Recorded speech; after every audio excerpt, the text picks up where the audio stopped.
It's time now for a look at what's been grabbing the headlines here in France. I'm joined now by Catherine Viette. Catherine, it seems the French President François Hollande is in for more bad news. That's right. We're gearing up for a presidential election next year, so everyone's sort of talking about who could be the candidates. Of course, Hollande wants to run for re-election, so Le Figaro commissioned these polls to see how well he'd do. Sort of not surprising that they do this, a conservative paper here, not a big fan of Hollande. So they ran several scenarios. And in each scenario, he doesn't make it past the first round. So that's not good for the president here. I'd like to go through a couple of the scenarios they show so that you know who the other candidates are that he would possibly be running against. So they put him against Jean-Luc Mélenchon, who's further to the left. Hollande, of course, he would be running for the Socialist Party. Marine Le Pen should be the candidate for the National Front. Now, the only other variable would be who would be running for the Republican Party or the Conservative Party here in France. So in the first scenario, they have Nicolas Sarkozy, former French president. Second scenario, Alain Juppé, a former prime minister here. Also Fillon, former prime minister, and Bruno Le Maire, he's a deputy. So in each scenario, the Conservative candidate, the Republican Party candidate, and Marine Le Pen make it through to the second round. Now, the third scenario here is the most interesting. The second scenario is the most interesting. Alain Juppé, he comes out with 35% of the vote. Le Pen, beating Le Pen, the only category in which the Republican Party candidate beats the National Front candidate. And there's Hollande with just 13% of the vote.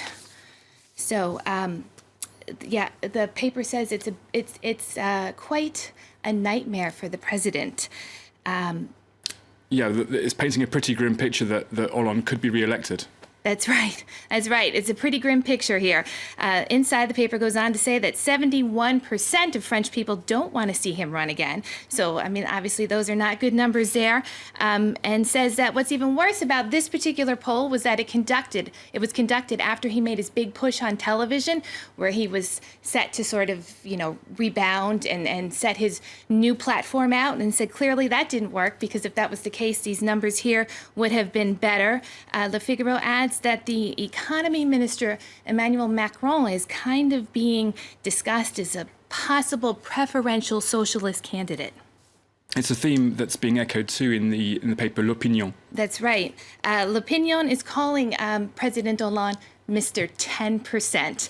And that's a nod to his plunging popularity here. We can see we've got an editorial cartoon there. The paper says he's the most unpopular president ever of the Fifth Republic, and that at this point, nearly 8 out of 10 French people don't want him to run. Says that, there's a bit of a funeral atmosphere at the Élysée Palace right now. And then to go back to this cartoon here, you see him falling past declining numbers, so it's 15%, heading towards 10%. The minister says to the president, I think I've caught a glimpse of the bottom. And Hollande replies, well, great. Now I'll finally be able to rebound and start over. It's pretty bad news for François Hollande. But he's not in France. He's actually in the Middle East at the current time, and he's talking about human rights. That's right. Yes, this is sort of a trip to kind of shore up allies in the fight against terrorism. He was in Lebanon. He's in Egypt, and that's where this issue of human rights has come up. There's been a lot of discussion that Sisi has sort of been cracking down, maybe a little too hard, on dissent within Egypt. So that's one of the things that came up at a press conference that they had held. I mean, he's there. Egypt has purchased a whole bunch of arms from France recently, fighter jets and warships, and Hollande is hoping to continue on that vein. But at the same time, NGOs have criticized the human rights record there. That's what La Croix, the Catholic paper here, is discussing, and they've got sort of two people having a debate regarding that, and they're saying that really Hollande can't be quiet on this issue. He has to bring it up. And there's another paper, La Montagne, that sort of talked about the press review there, and they said that Sisi had said, look, the Middle East is turbulent here. We can't be held to European standards of human rights. That just They don't apply here. And Hollande's reply was that respecting human rights isn't an obstacle in fighting jihadists and terrorism, and that human rights are not a constraint to fighting terrorism. They're also a way to help fight terrorism. Okay, Catherine Viette, thank you very much for that spin through the French papers this morning.